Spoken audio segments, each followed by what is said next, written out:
Assalamualaikum warahmatullahi wabarakatuh. Bismillahirrahmanirrahim. Alhamdulillahirabbil alamin arsala rasulahu bil huda wa dinil haq liyudhhirahu 'ala dini kulli walau karihal kafirun walau karihal munafiqun la nabiyya ba'da ma ba'du. Apa kabar teman-teman semua? Ada tulisan mualaf story nih. Jadi, teman-teman kali ini aku akan membahas satu video yang cukup banyak yang nonton ya. Kalau yang nonton itu sekitar berapa ya di sini ya? 160.000 yang nonton. Dan videonya 1 bulan yang lalu. Ada kaitan dengan agama Kristen sih. Kita angkat ke atas. Ini dia. Ini dia videonya ya.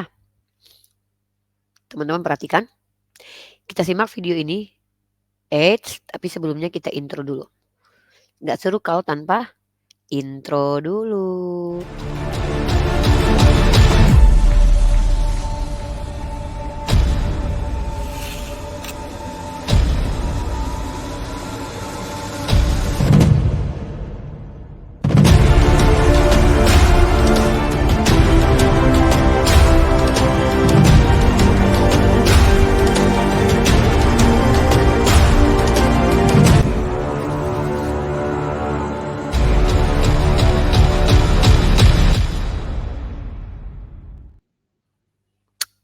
Itu dia intro kesukaan aku. Keren banget bukan? Nah, teman-teman, ini adalah satu video yang menarik untuk kita bahas dan kita simak. Cikidot, ini videonya. Pertumbuhan Indonesia sedang menghadapi tantangan dan Ternyata iklan guys. Bentar ya, kita ulang dulu ya. Bentar aku turunin dulu. Bentar ya. Iklan ini.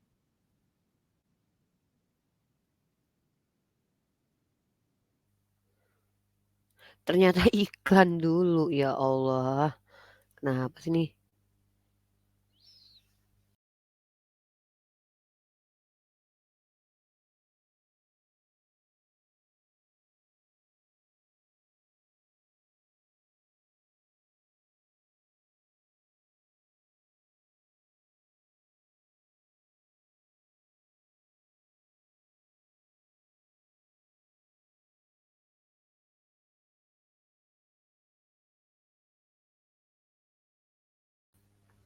Maaf aku kepental teman-teman, maaf aku kepental, aku salah klik barusan ya.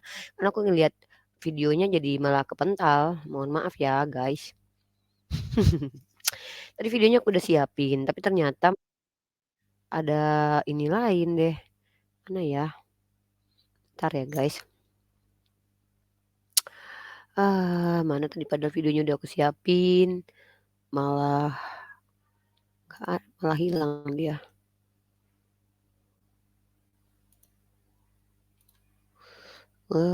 Bentar ya. Bentar teman-teman, kita lihat lagi videonya. Ini dia nih, kalau lagi kerja serius nih, terganggu. Bentar ya. Tertutup dia. Ketutup dia dan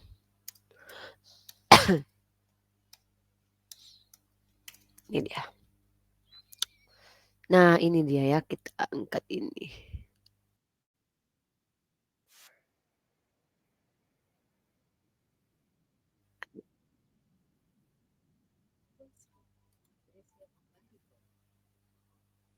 And a voice that sounds like thunder. He says, your faith is dead. Your works are in vain. The life that you lived and offered to me as a life of Christian service is an abomination that I rejected in the Pharisee. What made you think I would accept it from a Laodicean type Christian? In fact, untold millions are living the same kind of life that you live, and they stand in danger of my everlasting wrath. Unquote, the living God. I couldn't believe he was talking to me. I'm a preacher. I'm a teacher. I just told him about all my good works, what I'd done, He said, you didn't do those works for me. You did them for a false God. I said, Lord, I worked for you. I called you Lord every day. Yes, you did, but you never made me Lord.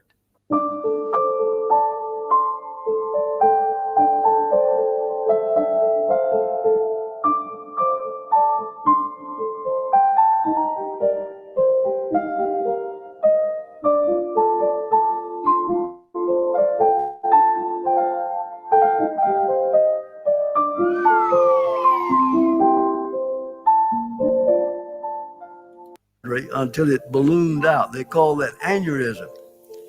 It just kept on ballooning out till it reached a place that the wall was so thin. The wall was so thin it couldn't withstand the breast pressure, the heartbeat. It just popped like you popped a balloon. And that was the massive hemorrhage. 19 miles before we reached that hospital, I lost consciousness. I passed into a world of darkness.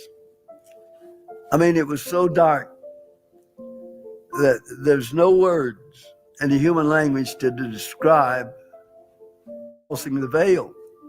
First time I'd ever experienced that kind of darkness. There was no light.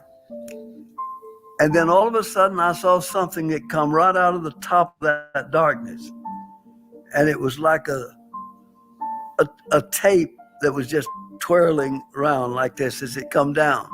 Now I can't tell you how I saw it, because I saw it with no light at all. It's total darkness. But I saw this thing, just like this tape. It comes right in front of my eyes and turns just like that 3 times.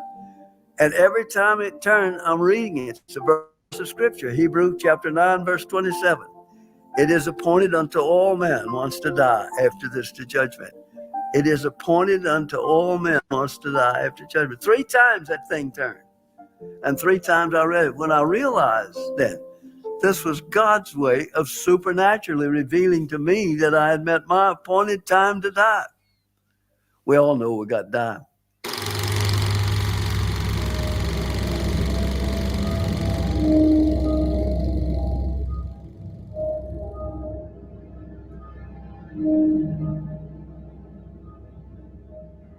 Out of that vast darkness come the most beautiful voice I've ever heard in my life.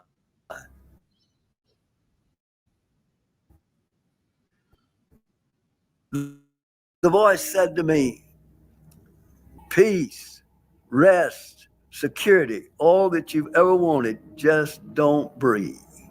I'm breathing by willpower at that point. Every breath, it took all the strength I could get in, and when I got in the area, it took all the strength I had to get it out. And he's telling me, stop, don't breathe. And my spirit was saying to me, listen, God speaking. God speaking said, don't breathe. We're all going to come to that same place. Once you cross that veil, flesh and blood can't cross it. It can't cross it. So that's when the angels took my spirit out of my body. And we went from darkness to light, just like that. They let me see part of a plan that really shook me up, because I knew about the plan. Revelation chapter 13, beginning at verse 7 through 9. And this really shook me up. And it was given unto him to make war with the saints and to overcome them. And power was given him over all kindreds, tongues, and nations. And all that dwell upon the earth shall worship him, whose names are not written in the book of the life of the Lamb, slain from the foundation of the world. If any man have an ear, let him hear. The master plan to capture the world. That's why we've got cotton candy religion. What is cotton candy religion? Doctrines of demons, Paul called. Doctrines of demons are being expounded from the pulpits of so many churches today. 2 Corinthians chapter 4, verse 4 says he's the God of this world.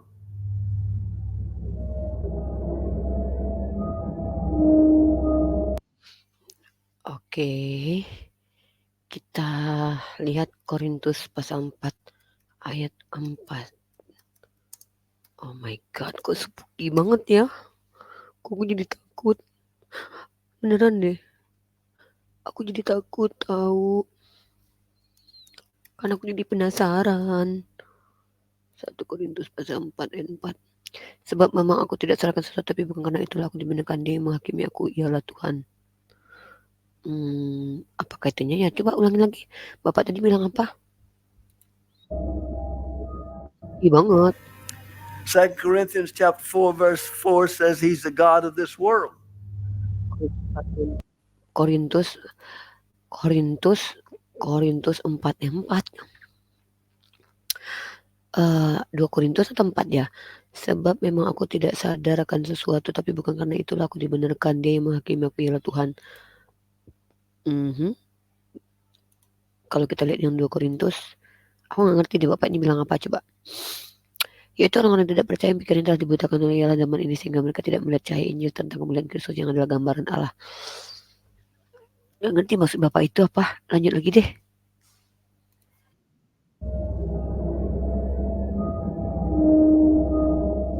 Ada jembatannya. Ada jembatannya. Ada jembatannya loh.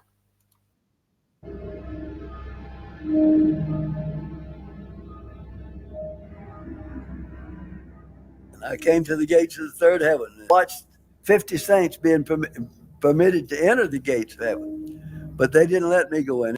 I was telling him, reminding him of all my good works. I told him about all the things that I'd done, all the things I finished. When I finished, then he answered me in a voice that sounded like thunder. He says, "Your faith is dead. Your works are in vain. The life that you lived and offered to me as a life of Christian service is an abomination that I rejected in the Pharisee. What made you think I would accept it from a Laodicean type Christian? In fact, untold millions are living the same kind of life that you live, and they stand in danger of my everlasting wrath." Unquote, the living God. Kaku. I couldn't believe he was talking to me. I'm a preacher. I'm a teacher. I just told him about all my good works. Oh, Lord, you don't understand. He said, "You didn't do those works for me. You did them for a false God." Tuhan I palsu. said, "Lord, I worked for you. I called Tuhan palsu. Siapa? you Lord every day." "Yes, you did, but you never made me Lord." "Who is your Lord?" "But Lord, I was serving you." "No, you wasn't. You served a false God." Oh. Lanjut.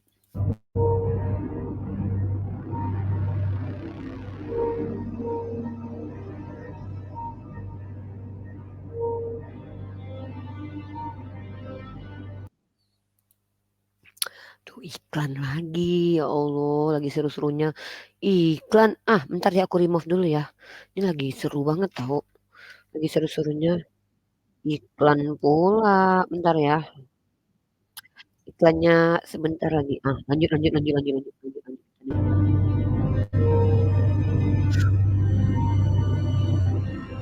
Give me a 5-point message for the church and place 2 restrictions on it. Restriction 1 was that I was not to ask anybody to hear this because he was sending me to his church. I didn't know what was his church, but he knew which one was his church.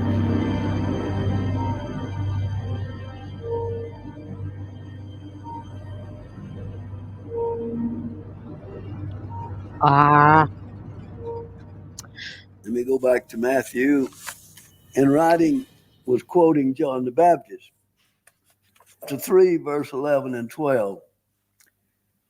He said, "I indeed baptize you with water unto repentance.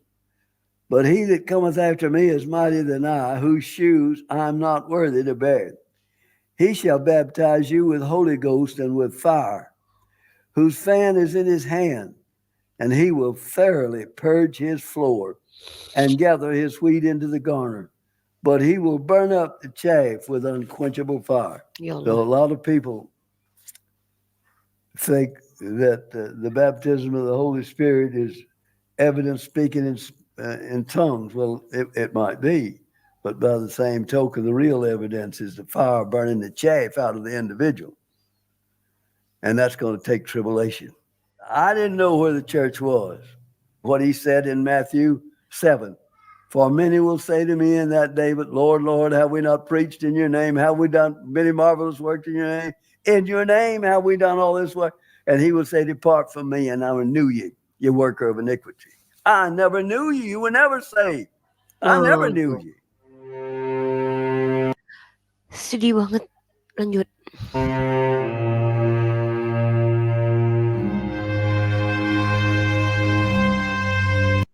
Oke, kita akan coba reaction ya. Sekarang begini.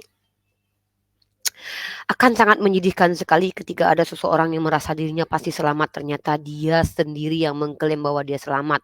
Dan dia sebenarnya sedang tertipu oleh dirinya sendiri karena dia mengatakan bahwa aku selamat. Ternyata bapak ini sendiri yang adalah seorang pastor memberikan kesaksian, kalaulah kesaksian-kesaksian itu adalah benar, maka seandainya bapak ini benar, maka ternyata ada orang-orang yang beragama Kristen yang adalah seorang pengajar, seorang pendeta, ternyata termasuk yang menuhankan Tuhan yang palsu. Dari apa yang disampaikan Bapak itu, saya tidak akan pernah bilang bahwa itu pasti absolut benar ataupun absolut salah. Kenapa? Karena itu adalah sebuah kesaksian yang tidak akan pernah mampu kita uji dan bisa kita uji karena itu adalah pengalaman spiritual orang lain yang berada di dalam ruang metafisik, bukan sesuatu yang bisa kita perdebatkan dan kita diskusikan.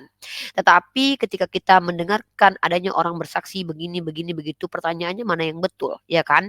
Apakah orang yang berjalan ke surga neraka seperti Luga Tambunan atau bapak ini yang mengaku sudah mau meninggal tapi ternyata Tuhan berbicara kepada dia bahwa dia menyembah Tuhan palsu dan ternyata dia pergi ke gereja yang salah. Nah, masalahnya sekarang adalah kalau bapak ini dia bangkit dari kematian karena dari mati dari komanya lalu dia berdusta mengada-ada, motivasinya apa? Itu yang kita tanya. Kalau Luga Tambunan kita tahu motivasinya apa? Apa? Mendapatkan jemaat, ingin dipandang baik. Tapi kalau bapak ini umurnya sudah tua sekali, lalu dia bangkit dari kematian. Kalau dia mengada-ada, apakah itu halusinasi dan delusi? Kenapa dia bisa menyambung-nyambungkan dengan ayat kitab sucinya? Nah, bukan berarti saya juga katakan bahwa ayat kitab sucinya itu adalah benar, tapi ternyata apa yang disampaikan di ayat kitab sucinya itu adalah apa yang juga sering kita umat Islam sampaikan kepada teman-teman Kristiani. Di mana semua ini teman Kristiani selalu mengatakan bahwa mereka pasti masuk ke dalam surga, tapi kita selalu membantahnya dengan mengatakan, "Yakin kalau kalian itu masuk ke dalam surga? Bukankah dalam kitab kalian sendiri Yesus berkata apa yang disampaikan Bapak tadi? Tidak semua yang memanggil aku Tuhan, Tuhan masuk ke dalam kerajaan surga." Maka secara esensial tidak ada satupun manusia yang mampu menjamin dirinya masuk surga. Tetapi yang ada adalah manusia berusaha keras untuk mengikuti perintah Tuhannya masing-masing untuk masuk surga. Nah, jadi teman-teman, kita akan membahas satu ayat yang tadi juga saya bahas dengan salah satu teman non-muslim ya ketika berdiskusi, itu di dalam Matius pasal 7 nomor 21, teman-teman silakan kita buka, kita angkat ke atas. Ini akan aku bahas, aku tidak akan pernah menyimpulkan sendiri karena ini pengajaran orang lain agama Kristen yang berhak untuk menjelaskannya. Tapi dari ayat ini akan muncul beberapa pertanyaan dari aku pribadi karena aku sebagai pembaca Bible ya. Kita baca di sini, kita coba baca Matius ini ya. Matius pasal 7 nomor 21 teman-teman kita buka semuanya aja ya karena orang Kristen punya metode untuk membaca semuanya katanya. Tapi aku nggak perlu baca semuanya, kita baca judulnya aja ya. Pasal 21 nih. Jadi teman-teman di sini tertulisnya begini, bukan setiap orang-orang berseru kepadaku, Tuhan, Tuhan akan masuk ke dalam kerajaan surga, melainkan dia yang melakukan kehendak Bapakku yang di surga. Ini dia poinnya. Jadi orang yang masuk surga itu adalah orang yang mematuhi perintah Bapa. Artinya ada perintah dari yang mengutus Yesus yang harus diikuti oleh orang yang mengaku pengikut Kristus. Itu. Masalahnya semua liturgi Kristen, semua ajaran Kristen, di mana pernah diajarkan oleh Bapaknya Yesus. Kalau Yesus membawa ajaran Bapaknya, maka Yesus pun otomatis harus mengajarkan apa yang dilakukan oleh orang Kristen sekarang ini, termasuk salah satunya menuhankan Yesus. Maka pertanyaannya muncul dari aku pribadi adalah, mana ayat yang dari Bapa memerintahkan untuk menuhankan Yesus? Karena kalau tidak ada ayat dari Allah Bapa memerintahkan untuk menuhankan Yesus, asal apa orang Kristen menuhankan Yesus? Yesus tidak pernah mengklaim dirinya sebagai Allah. Yesus tidak pernah minta disembah. Bapa pun tidak pernah minta orang-orang untuk menyembah kepada anak. Lalu atas dasar apa orang Kristen menyembah Yesus? Inisiatif sendiri. Nah, ini yang disebut dengan pengajaran pribadi dan pengajaran manusia, teman-teman. Ya, oke. Aku nggak menjelaskan kitab mereka ya. Aku hanya ingin memberikan sudut pandang pertanyaan yang kemudian konklusinya bahwa kalau tidak ada menurut ayat ini yang masuk surga yang menjalankan perintah Bapaknya Yesus. Maka pertanyaan kita muncul, ajaran Kristen selama ini kapan diajarkan oleh Bapa? Yang ada adalah dalam Efesus pasal 2 nomor 15, orang Kristen meniadakan semua hukum Taurat karena telah batal hukum Taurat karena kematian Yesus dalam Efesus pasal 2:15. Dengan matinya Yesus telah batal hukum Taurat. Hukum Taurat bahkan dibatalkan. Nah, bahkan teman-teman, kalau kita lihat lagi beberapa ayat dalam kitab sucinya orang Kristiani, Ini saya akan tunjukkan tentang oke, bukan ini.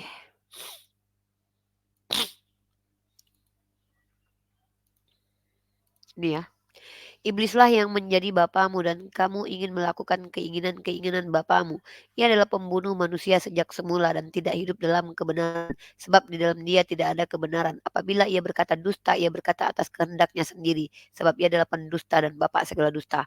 Artinya, yang disembah oleh orang-orang yang menuhankan iblis pertama adalah orang itu memiliki sifat pendusta, munafik.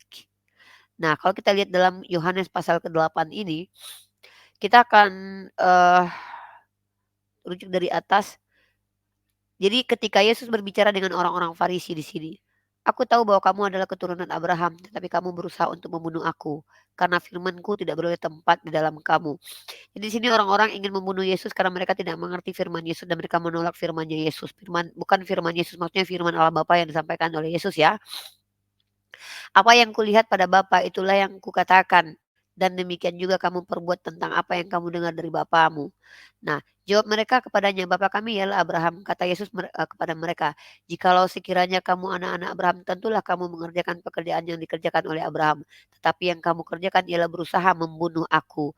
Aku seorang yang mengatakan kebenaran kepadamu, yaitu kebenaran yang kudengar dari Allah. Pekerjaan yang demikian tidak dikerjakan oleh Abraham. Ya, kamu mengerjakan pekerjaan bapakmu sendiri." Artinya Yesus mengatakan kepada orang Farisi bahwa kamu punya bapak sendiri yang tidak sama dengan Yesus. Jawab mereka, "Kami tidak dilahirkan dari zina. Bapa kami satu, yaitu Allah." Nah, kata Yesus kepada mereka, "Jikalau Allah adalah Bapamu, kamu akan mengasihi aku." Nah, ini poin saya. Jadi kalau seandainya orang-orang memang mengikuti Bapanya Yesus, yaitu Tuhan, maka dia harus mengasihi Yesus, bukan malah menikmati kematian Yesus. "Sebab aku keluar dari dan datang dari Allah dan aku datang bukan atas kehendakku sendiri." Jadi kalau ada yang mengatakan Yesus mati, Yesus melakukan apapun atas keinginannya sendiri, itu salah kaprah. Karena Yesus berkata, "Sebab aku keluar dan datang dari Allah dan aku datang bukan atas kehendakku sendiri, melainkan Dia yang mengutus aku." Ada yang mengutus Yesus. "Apakah sebabnya kamu tidak mengerti bahasaku? Sebab kamu tidak dapat menangkap firmanku. Iblislah yang menjadi bapamu dan kamu ingin melakukan keinginan-keinginan bapamu. Ia adalah pembunuh manusia sejak semula dan tidak hidup dalam kebenaran. Sebab di dalam dia tidak ada kebenaran. Apabila ia berkata dusta, ia berkata atas kehendaknya sendiri. Sebab ia adalah pendusta dan bapak segala dusta." Jadi iblis ini adalah orang yang menginginkan kematian Yesus.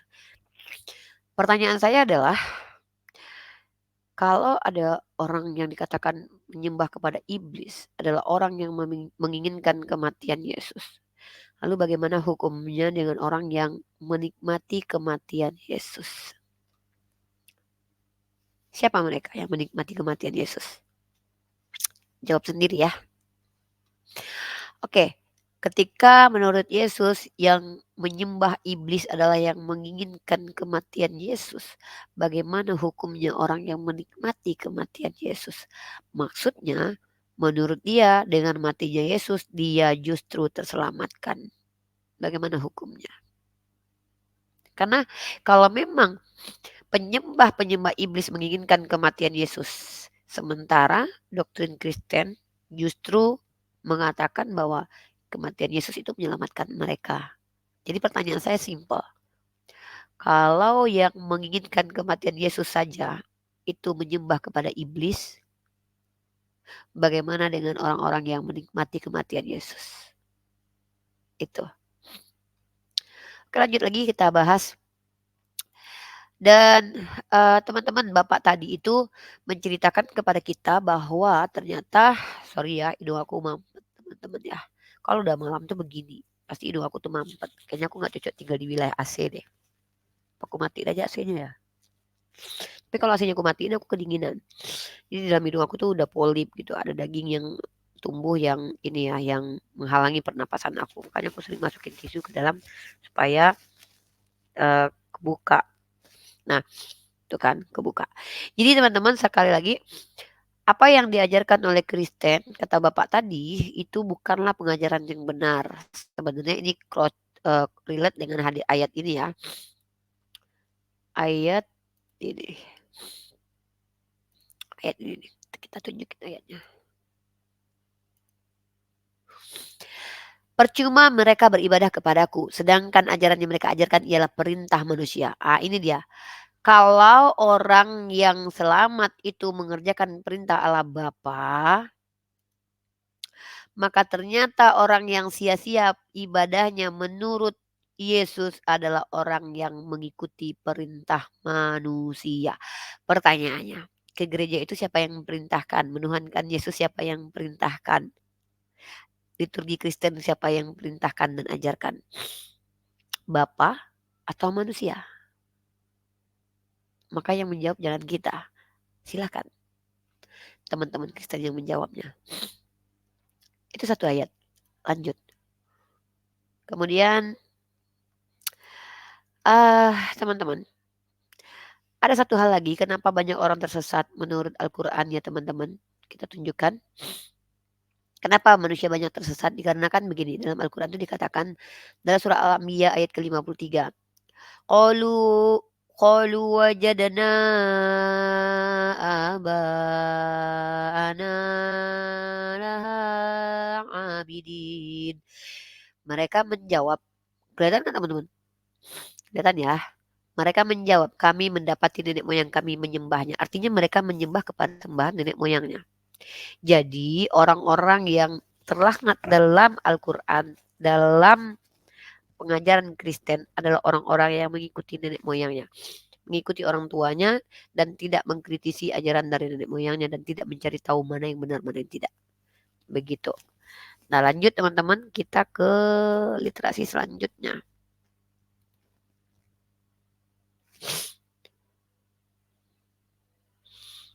Oke. Nah, jadi ketika kita berbicara tentang dalil-dalil di dalam kitabnya orang Kristen sendiri, banyak ayat-ayat menafikan bahwa umat Kristen itu pasti langsung masuk surga karena hari penghakiman itu pun ada. Kalau seandainya hari penghakiman itu nyata adanya, lalu apa alasan umat Kristen memastikan diri mereka sendiri masuk ke dalam surga? Masanya kalau mereka pasti masuk surga, artinya mereka mau mengklaim bahwa mereka tidak akan pernah lagi berbuat dosa seumur hidup setelah mereka jadi Kristen.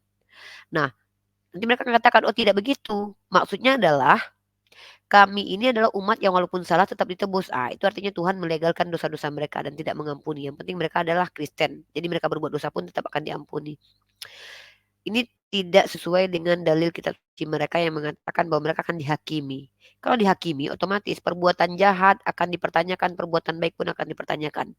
Jadi kalau ada orang-orang Kristen yang mengatakan mereka pasti masuk surga dan mereka tidak akan ditanya lagi, maka bertentangan dengan kitab suci mereka. Nah, lagi pula kembali lagi ke ayat yang dibawa oleh Bapak tadi ya, Bapak yang mau meninggal tadi dan tidak tadi ya. Saya hanya 2 ayat ini yang saya tekankan pada reaction kali ini adalah Matius 7 nomor 21 tadi, tidak semua yang memanggil aku Tuhan, Tuhan masuk ke dalam kerajaan Allah, melainkan semua yang mengikuti kehendak Bapa. Artinya yang masuk surga itu adalah orang yang mengikuti kehendak Bapa. Maka di mana Bapa pernah perintahkan untuk menyembah Yesus, 1. Lalu kemudian di ayat yang saya bawa tadi ya, Matius pasal ke-7 nomor 21, sorry. Oh itu tadi Matius pasal 7 nomor 21 yang saya bacakan. Yang selanjutnya adalah ayat di mana Matius pasal 15 nomor 19. Percuma mereka beribadah kepadaku sedangkan ajaran yang mereka ajarkan ialah perintah manusia. Maka siapa yang mengikuti perintah manusia ini maka mereka adalah orang yang percuma ibadahnya. Pertanyaannya, siapa yang mengajarkan umat Kristen menyembah kepada Yesus? A. Yesus, B. Paulus, C. Bapak-bapak gereja. Begitu ya. Karena kalau penyampai firman-Nya adalah Yesus, otomatis semua harus berdasarkan perintah Yesus. Tapi kalau ada ajaran yang tidak berasal dari Yesus, tapi datang dari manusia yang bahkan Yesus tidak kenal, maka bisa jadi mereka termasuk ke dalam ayat ini, yaitu orang-orang yang mengerjakan perintah anak manusia yang bukan Yesus. Karena Yesus anak manusia, yang lain juga anak manusia. Tapi Kalau kita bicara tentang pengajaran Kristen seharusnya mereka mengikuti perkataan Yesus dong, apa yang Yesus ajarkan harusnya mereka ikuti, bukan malah mereka abaikan. Ketika Yesus berkata, "Aku diutus," sementara mereka mengatakan Yesus yang mengutus. Ketika Yesus berkata bahwa aku tidak dapat berbuat apa-apa dari diriku sendiri, tapi mereka menyetarakannya dengan Bapa dalam Konsili Nikea 325 dalam doktrin homoousios. Maka pertanyaannya, homoousios itu yang mengajarkan Yesus atau manusia yang tidak dikenal Yesus? Itu yang harus dijawab oleh umat Kristiani. Begitu saja mungkin dari aku ya. Selamat menikmati videonya. Semoga sehat walafiat semua orang Kristen dan juga orang Islam dan non-Muslim seluruh dunia. Muslim seluruh dunia ya. Mari kita berdiskusi elegan saja, perang pemikiran saja ya. Supaya kita tidak terjebak dalam kesesatan dan berhati-hati menuhankan Tuhan. Memilih suami aja kita harus hati-hati, apalagi memilih Tuhan yang akan dituhankan. Wabillahi taufik walhidayah. Assalamualaikum warahmatullahi wabarakatuh.